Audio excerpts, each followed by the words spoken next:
Jeremy Sharp is a managing partner for Rancho Sarita, a housing development south of Tucson. And he wants you to get out of the house more. Getting someone in a young family out of their house and going to a park and meeting another young family and building relationships, that is community. And he thinks that you being out in the world with other people, sharing space with them, could save water. He doesn't want people to feel like they need a lush yard. At the same time, he doesn't want to force anyone to get rid of their grass completely, though residents of Rancho Sarita aren't allowed to have grass in their front yards. And yes, they could have grass in their backyard. Yes, they could have play equipment in their backyard, and a lot of our residents do. And I have young kids, so I understand that I have a swing in my backyard, and I understand the need for having that availability. But what we've tried to do is really position parks, position different amenities and green spaces and playgrounds and different types of amenities for kids throughout neighborhoods, so people don't feel the need to have that. And he says these are the kinds of things that Arizona developers who want to keep growing for a long time do. I'm Megan Myskowski, and this is Tapped, a podcast where we tell our stories, the stories of people living with the cost of drought in the Southwest, and what we can do to mitigate it.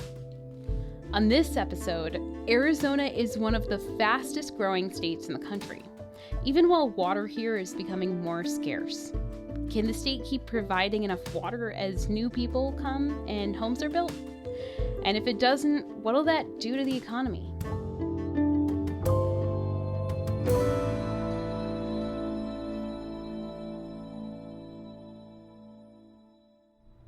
Rancho Sarita is a development that sprung up about 20 years ago.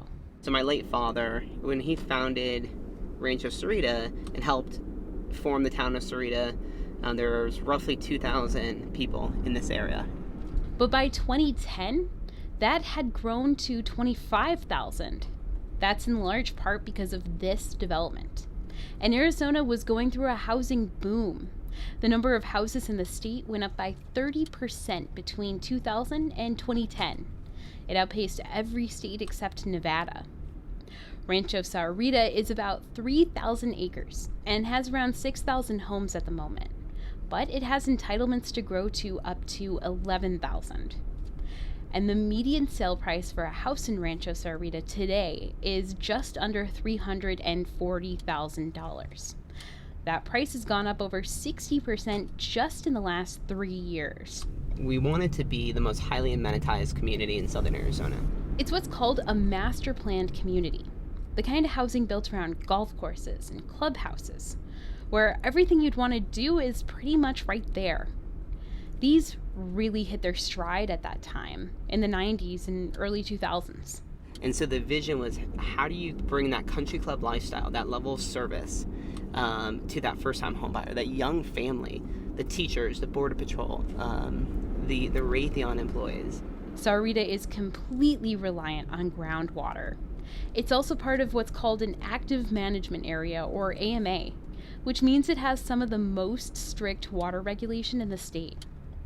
It even has to prove at regular intervals that it knows where the next 100 years of water will come from. In Arizona, growth has to pay for itself in a lot of ways. A lot of municipalities take the position that growth has to pay for itself. And so it's really on the developer to figure out how to get water, how to get sewer, how do you build the roads and the infrastructure. And now there's some public financing options that allow it to be a little bit easier, but that takes some time.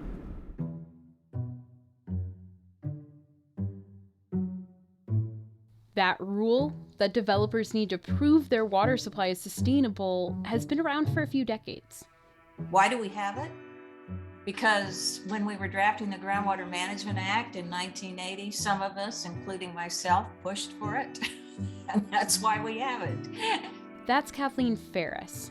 She was the executive director for the Arizona Groundwater Management Study Commission in the 70s, and later led the Arizona Department of Water Resources. Now she researches water policy at Arizona State University. We felt that it was negligent to think that we were going to be managing our groundwater supplies in these active management areas and not require developers to demonstrate that they had the water supply needed. Groundwater is a finite source, so once it's used up, that's it. She says she's concerned that the state is allocating every bit of usable groundwater in these districts, especially in the Phoenix and Pinal AMAs. And she points out that a lot has changed since these rules were put into place. For one, climate change has ramped up. There's also a mega drought, and the Southwest is becoming more arid. That puts a bigger strain on that finite source than they'd imagined. It was serious in 1980. It's much more serious today. But I will say this, without the Groundwater Management Act, we'd be in far worse shape. She says the state checks in every 15 years and could come to the conclusion that there's actually not as much water as they thought there'd be before. For subdivisions that individually get a certificate of assured water supply, those are locked in. They're never reevaluated. And so if it's determined down the road that, wait a minute, we're going to run out of water in 75 years, not 100 years, well, those homeowners will bear the brunt of that. She says we shouldn't be so reliant on groundwater and need to plan for leaner years ahead. Well, we should go where the water is, first of all. She says Phoenix has a stable water supply, especially compared to raw desert land outside of it. And she says that's leading to more infill, or growing up instead of out. But at some point, it's sort of like, how do you want to live? Do you want to live so meagerly when it comes to water that it's not even a pleasant place to be anymore?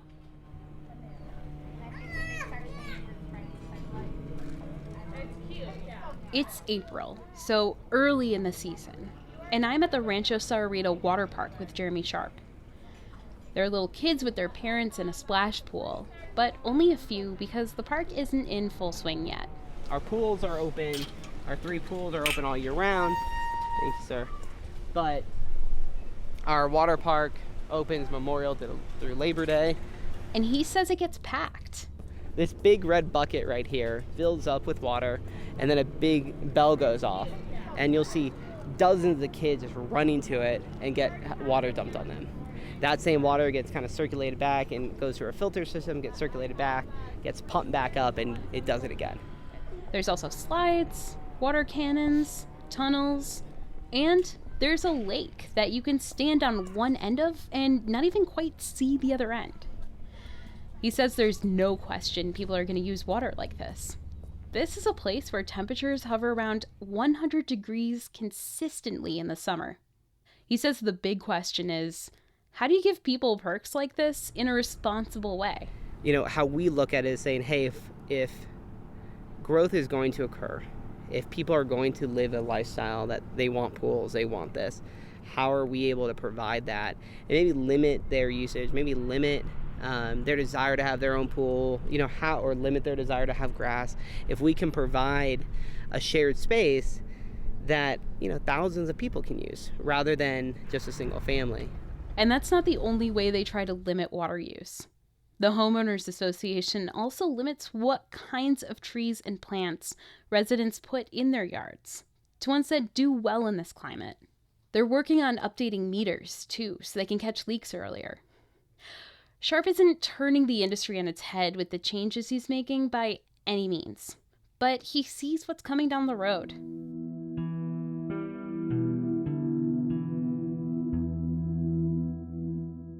Yeah, so I'm sitting at my house looking in my backyard where I have a grass lawn, and I've had it for close to 40 years, and it looks crappy. That's Grady Gamage Jr. He's a real estate lawyer and a researcher at the Kyle Center for Water Policy at ASU, along with Ferris. So I'm going to artificial turf this next year. He wrote 2 reports about 10 years apart, trying to predict how water will affect growth here in Arizona. They're meant to give a 1,000-foot view of the issue. He says it's gotten criticism for lumping a lot together, but it's also one of the few things published that talks about this on a broad scale. Whose water is it? Who controls it?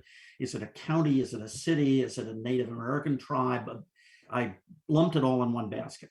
He wrote the report specifically about the most populated strip of Arizona, the stretch from the Phoenix metro area to the Tucson metro area. In 2011, I was pretty optimistic that if you looked at it in those terms, we probably had a robust enough water supply to get us out 50, 60, 70 years or more at the current rate of growth. I came back and did that again 10 years later in 2021 and was less optimistic about how long we can go. There are a lot of reasons for that, and one of the big ones is the decline of Colorado River water. He says that he underestimated how big those cuts would be, even in the 2021 report. Gamage says 10 years ago, he was also banking on the state moving more quickly on conservation. We're getting more efficient, but what happened is we harvested a lot of the low-hanging fruit inside the house and so on, and even in landscaping, but we're not becoming more efficient as quickly as we were. It's tending to plateau. That low-hanging fruit includes low-flow toilets, less turf, and fewer pools. And at the same time, the major metro areas of central to southern Arizona together are growing by about 100,000 people a year, or 1 million each decade. Gamage says that at that rate, we're only a few decades from hitting capacity with our water supply. It also assumes the area eventually abandons agriculture, which is a really big if, even if agriculture uses significantly more water. And it assumes that everyone has equal access to water, which they don't. So the question of whether or not there's enough water to continue to support houses at the rate we're building them winds up being a relatively local question. Are you building those houses in the city of Phoenix? Then you're probably in good shape. If you're building those houses in some of the smaller communities, not so much. Arizona is also growing fast, and he says it matters how people and companies who move in see this land. He's spoken to people who have moved here from far corners of the country and says there are plenty who worry they're going to wake up and no longer have water. That's not likely to happen anytime soon, as long as you're in a metro area with a stable water supply. And then there are people who move here from much greener places and try to bring the comforts of home with them. We think the West is this place where you can be a rugged individualist and you can buy a plot of land and eke out a hardscrabble living all on your own. And it's absolute mythology. It is not true. You have to get along well enough with your neighbors to share some kind of plumbing system. A private system, a municipal system, and a municipal is the safest because it's the most people sharing. The West has always been and has to continue to be a place built on collective action. But we've all internalized this notion that we hate the government and the West is the place to get away from the government. Well, no, it's not. It is not. There's also the big companies eyeing Arizona, and Gamage says they're watching as water cuts happen here. Now, they're not like an individual person buying a house in Phoenix. They have sophisticated consultants. They can talk directly to the decision makers at the state and the local level about their water use and so on. But nevertheless, it's going to become more and more of an issue as we begin to bump against limits for entities like that. Well, if employers like that don't come here, then the people don't follow afterwards. And so I think it is going to manifest most acutely with regard to jobs and economic development quicker than it will with regard to housing. And he says that Governor Doug Ducey's recent investment in water infrastructure is throwing $1 billion at a $10, possibly $15 billion problem. And that's as big chip companies move in. It's going to take a lot of money to solve Arizona's long-term water supply. I can comfortably tell you, I think we can go 20 or 30 years based on our current water supply with growth. But that isn't a good enough answer anymore to somebody like TSMC or Intel. They're making $100 million, billion-dollar investments. 30 years isn't good enough.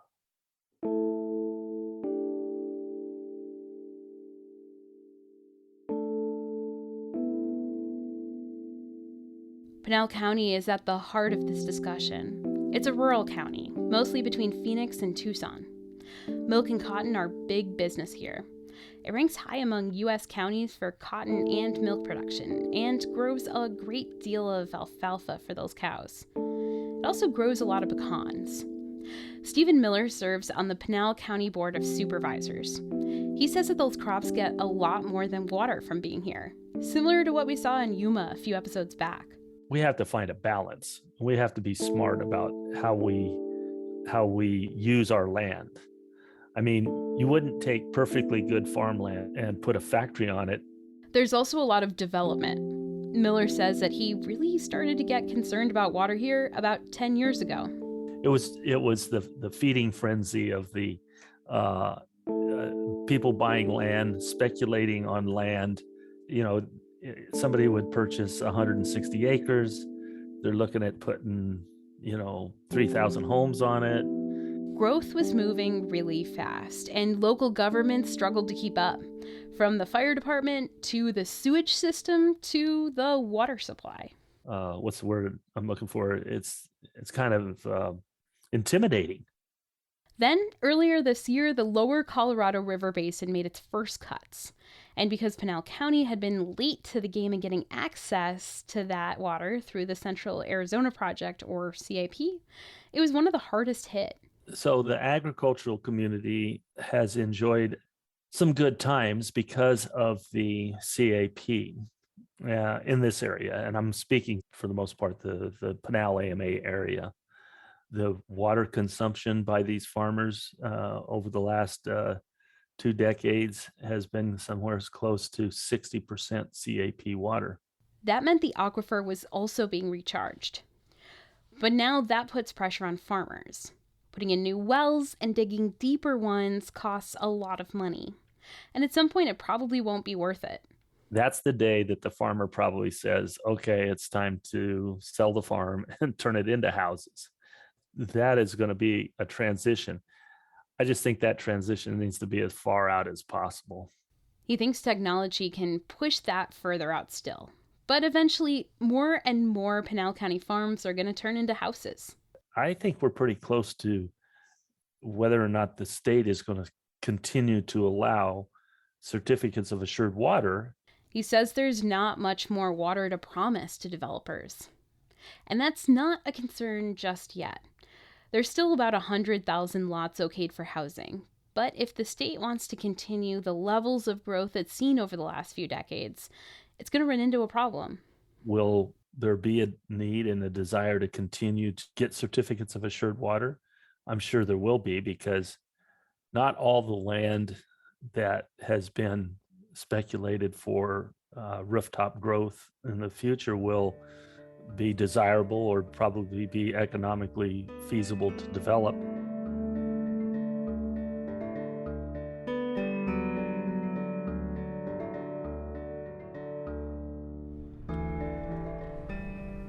Back in Rancho Sarita, Jeremy Sharp says this place is still booming.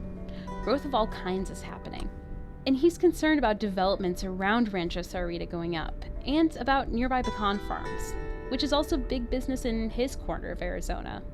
Pecans are very thirsty.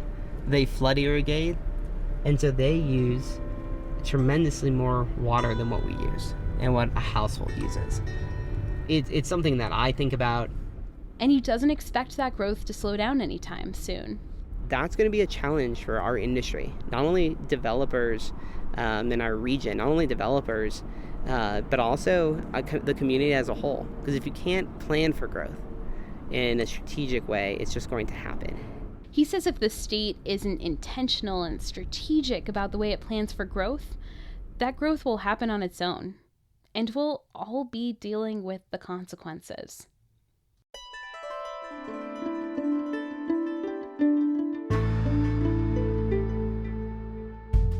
This final episode of Tapped was reported, written, and hosted by me, Megan Myskowski. Duncan Moon is our editor, Christopher Conover is our news director at AZPM, Zach Ziegler is our production engineer, and JT Thorpe is our fact checker. The music you're listening to is by Michael Greenwald. Visit our website at azpm.org/tap for pictures, links, and more. And thank you so much for joining us in this series.